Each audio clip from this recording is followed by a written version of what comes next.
Dear colleagues, my name is Huadong Guo, and I will be giving a brief on developing the SDG satellites for measuring and evaluating indicators of SDGs.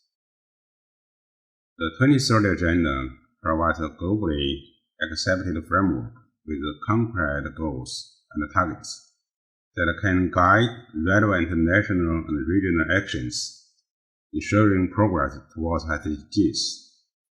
However, lack of data and coverage has limited and impacted monitoring of progress towards SDGs globally. Earth observation platforms provide an important stream of structured data over the past several decades. Bigger data concept provides a new data-intensive research method that seeks to integrate multi-source data with observation as a core ingredient for spatial context. Bigger data approach has the potential to resolve complex interactions and the evolutionary process between the Earth's natural systems and human social systems. The International Research Center of Big Data for Sustainable Development Goals was established on September 6, 2021. It is committed to work together, diversify observation data for SDG applications, and is working to develop and launch a series of SDG satellites as part of its mission. SDGs developed and launched the Sustainable Development Goals Science Satellite 1, that means SDG Sat 1, on 5th November 2021. As the first of this series of SDG satellites, with the desired specifications meant to monitor several SDGs indicators. Data from SDG Sat 1 will not only serve the data needs of United Nations member states, but also research and scientific applications. SDGs has made the data from SDG Sat 1 available free of charge to the scientific community around the world.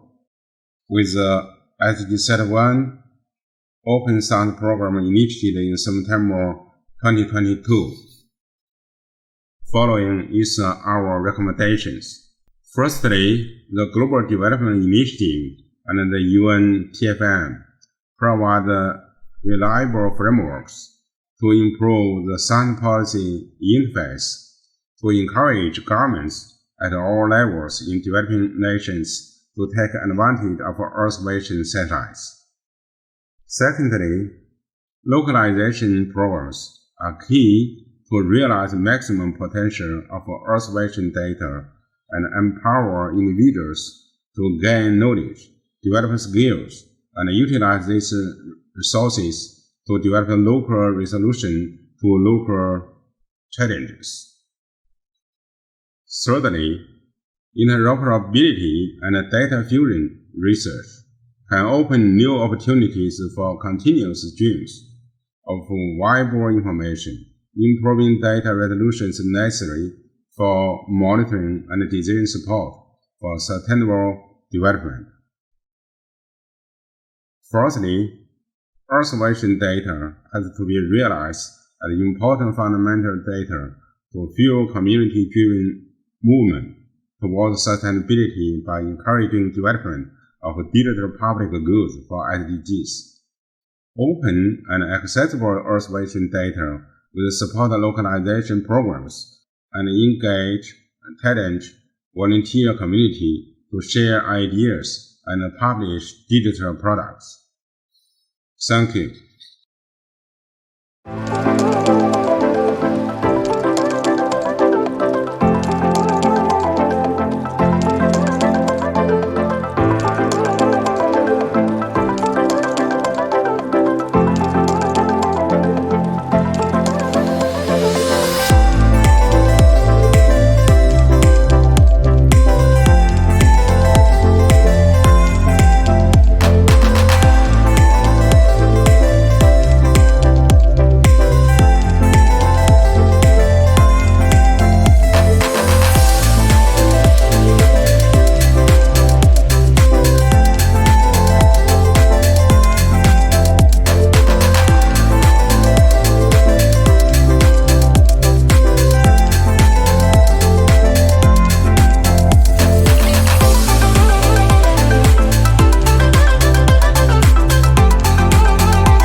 Emily Chang, and I'm here to explain how the UN could establish a policy tracker that assesses COVID-19 broadband expansion policies worldwide.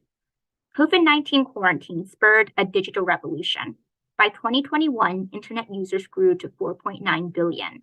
This growth was marked by inequity. Internet access is still out of reach for historically marginalized groups. The UN should investigate whether releasing unused spectrum made the internet more accessible. One example of this is the United States Federal Communications Commission, which granted temporary access to spectrum in the 5.9 gigahertz to meet increased rural broadband demand. The second policy the UN should investigate calls for governments to deploy fiber. One example is the Spanish government, which will receive 4.3 billion euros to expand fiber optic infrastructure and 5G coverage to underserved areas. The third policy the UN should investigate is facilitating the connection between large and small communication operators. Canadian operators refuse to do this, resulting in increased costs, network instability, and lower internet quality. The fourth policy the UN should investigate increases internet network capacity in anticipation of high demand.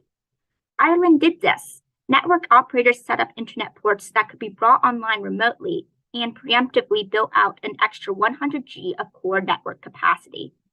The fifth policy the UN should investigate encourages companies to pledge community support. Over 800 companies signed the Keep Americans Connected initiative, pledging to not terminate services for customers because of their inability to pay their bills. The sixth policy the UN should investigate delivers aid to marginalized communities. UNESCO did this by supporting countries and scaling up distance learning practices to reach at-risk children. The seventh and final policy invests in internet infrastructure. The World Bank has allocated $1.2 billion building submarine cables and terrestrial backbone networks, and for bringing online citizens of the South Pacific, the Caribbean, and East, Central, and West Africa. This brief builds upon the framework the UN has laid out in 2021 to close the digital divide. The framework emphasized affordability, the power to decrease the excessive cost of internet connection, and accessibility, the power to provide efficient and robust internet service. Building such a framework makes communities equitable. Connectivity could lift 160 million people out of extreme poverty and increase the life expectancy of 2.5 million HIV/AIDS patients thanks to better monitoring and adherence to treatment. As our world recovers from the coronavirus epidemic, policymakers, world organizations, and private sector companies can use this assessment to guide future broadband policies. By learning from lessons in broadband, world governments can make the internet more accessible and affordable. Using AI and big data for closing the loop in policymaking. We are in 2023. Science, technology, and innovation. After a decade of disruptive technologies, exponential technologies, frontier technologies, we are doing very bad. The Secretary General just told us in April 23, when we meant not to leave anyone behind, we are leaving more than half the world behind. COVID-19, the global stressor, a problem that faced the whole world, proved that the world failed to confront that problem together. Proved that we failed in addressing the challenge as one. Proved that we were selfish, and all the mechanisms that were planned did not work. We lost privacy, we lost lives, we lost economies, and the whole world did not live up to the big challenge. Today, we have climate change challenges. We have many problems the whole world is facing, including security. AI and big data is a proper tool to help implement the SDGs. Because the SDGs are complex systems, hundreds of targets and indicators, too complex to model traditionally. While the data, which is exponentially growing in amount and sources, can generate the proper models and help policymakers plan, simulate, give scenarios, implement, and evaluate. Listen, we cannot keep on wishing for the future we want. We should work for that future. Bismillah ar-Rahman ar-Rahim. Good day, everyone. I am Ahlam Al-Russan, the IT Director at the Jordan Department of Statistics. It's my pleasure today to share with you a research paper titled From Big Data to Big Insights: The Power and Efficiency of Big Data and Data Science in Statistical Work, which sheds light on the use of non-traditional data sources and big data in statistical offices. The paper aims to provide insight into the use of non-traditional data sources and big data in statistical offices and to assess the impact of the diversity of the sources and the development of research methodology on data quality and the needs of statisticians in the supporting of decision makers. The research question focuses on the possibility and reliability of using big data safely and with high quality of statistical work, what impact this use will have, and what mechanism and methodology must be followed to use big data effectively. The methodology of the research involves literature review and case study to explore the power of big data. We focused on studies that explored the use of big data and non-traditional data sources in statistical work and their potential policy implications. We also conducted research of several examples of actual success stories and researched the advantages and limitations of big data and non-traditional data sources in statistical work. One of those examples in the Australian Bureau of Statistics, which integrated non-traditional data sources into the Consumer Prices Index and explained how it resulted in the improved measurement of price changes. This study emphasized the importance of big data revolution and non-traditional data sources and the opportunities that create for statistical offices to improve the quality of their products and provide real-time data to decision makers, especially when traditional methods of collecting data such as surveys, censuses, and administrative data have become insufficient to meet the demand for statisticians. This is particularly important during disasters and challenges when accurate and timely data is crucial. However, the use of non-traditional data and big data requires a policy framework that addresses the challenges and enables responsible use. The paper recommends developing an international policy for the use of non-traditional data in statistical work. This policy should include identifying relevant non-traditional data sources, evaluating their quality and reliability, and developing appropriate methods for integrating them into statistical work. Ethical standards, data protection, and security must also be considered when disseminating non-traditional data. The integration of traditional data and modern methods, rigorous evaluation processes, and the development of new statistical models and algorithms can provide more accurate and reliable results.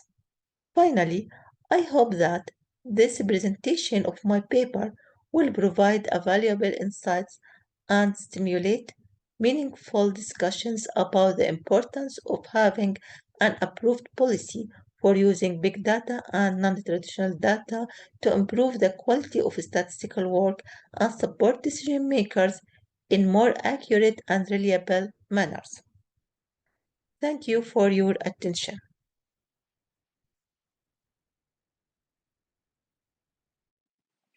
Good day, my name is Marco Zennaro from STP UNESCO, and on behalf of my colleagues Brian Plancher from Columbia University and Vijay Reddy from Harvard University, I'm here to present our policy brief about the promising impact of TinyML for developing countries to bridge the digital divide. So let's start by saying what is TinyML. TinyML is the fastest growing field of machine learning, and it includes algorithms, hardware, and software capable of performing on-device sensor data analytics at extremely low power consumption, typically in the range of milliwatts and even below, enabling a variety of always-on machine learning use cases on battery-operated devices. As we believe TinyML potentially can tackle many of the SDGs, in 2021 we created an academic network on TinyML with the goal of developing a community of researchers and practitioners which are focused on improving access to tiny machine learning education and also to enable innovative solutions for the unique challenges faced by developing countries. We organized a number of workshops and seminars. We created an online forum with over 1,000 participants, and we facilitated the open exchange of projects and real-world deployments. The network is composed of over 50 universities worldwide, where each university received 10 kits, as the one you can see in the picture below, so that they can exchange the same solutions to tackle similar problems. As I said, we organized a number of activities. In 2022, we organized 3 regional activities with more than 500 participants overall from Africa, Asia, and Latin America. This year, we organized an online activity with over 400 participants from 72 different countries. Members of the network have been working on local applications, ranging from foot and mouth disease detection using TinyML, to detecting disease in cotton leaves in Benin, to using TinyML for respiratory diseases, and to using TinyML for monitoring the behavior of turtles in Argentina. Members of the network have organized additional training activities all over the world, both in person and online, multiplying the effect of what we have been doing in our network. There is a number of research papers that we listed in the policy brief, and again, they're very diverse, ranging from mosquito wing beat detection using TinyML to using this technology to classify coffee diseases, to using TinyML for low-cost health applications. In addition to the workshop, we organized what is called a show and tell. This is an informal presentation addressed to young researchers and students and practitioners. And again, the number and the variety of application presented is really interesting. So it ranges from TinyML to monitor bees in Kenya, to using this technology to predict crop in Colombia, to using TinyML for non-invasive anemia in Peru.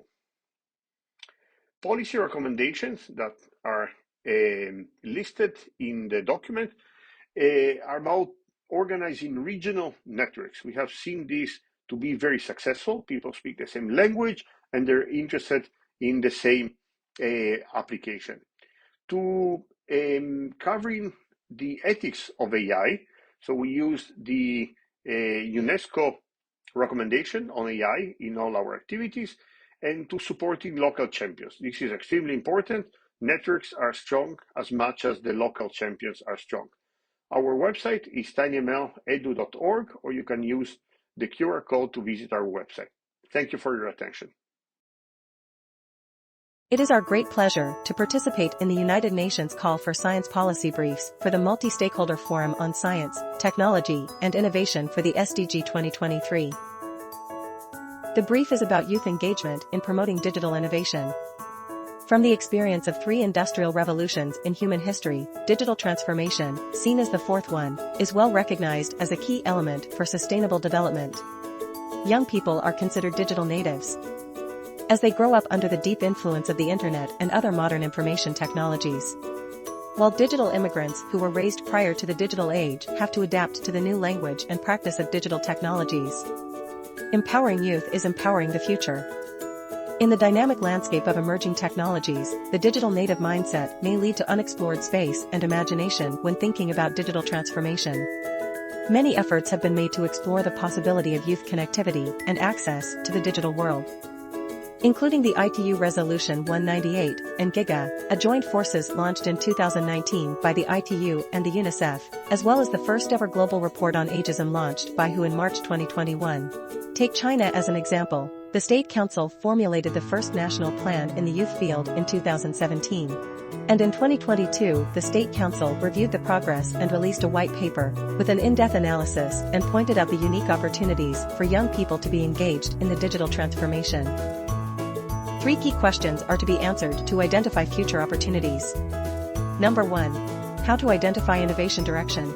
Recognize that innovation has a purpose and cause, and human is always at the center of all innovation stories. Consider the innovation as not only high-tech, but also include fabulous design plus social innovations for digital inclusion and co-creation process. Number 2. How to ensure a sustainable model. Many youth programs hardly become a long-term run. Finance sustainability can be one reason. However, the lack of internal motivation is also fatal. Number 3. How to scale up for impact. An ecosystem of innovation is richer by the diversity of backgrounds and experiences of its actors. 3 actions are called by this brief. The first one, transforming policies across sectors to ensure that policies are age-friendly. Number 2, involving private sectors in adaptation to youth empowerment. An analysis of the best practice worldwide can be the first step. Last but not least, enable young people's voices as part of the co-creation. With the unique advantages of growing up under the ubiquitous influence of the internet, they have the spirit to make things happen.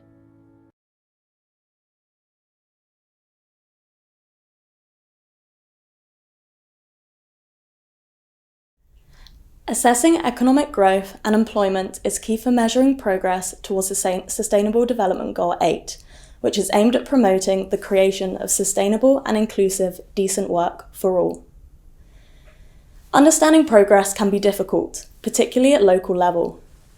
Some countries lack up-to-date indicators and traditional data sources. Remote sensing can offer an alternative. It's the process of measuring physical characteristics of the Earth with data that's usually obtained from satellite. Satellite images are a valuable source of data. They're available at high temporal and spatial resolutions, so they can fill gaps for countries that lack existing information. They can be applied to many areas, for example, to study population, monitor the effects of climate change, or predict crop yields for agriculture. Nighttime lights data are satellite images of the Earth presenting light emissions at night.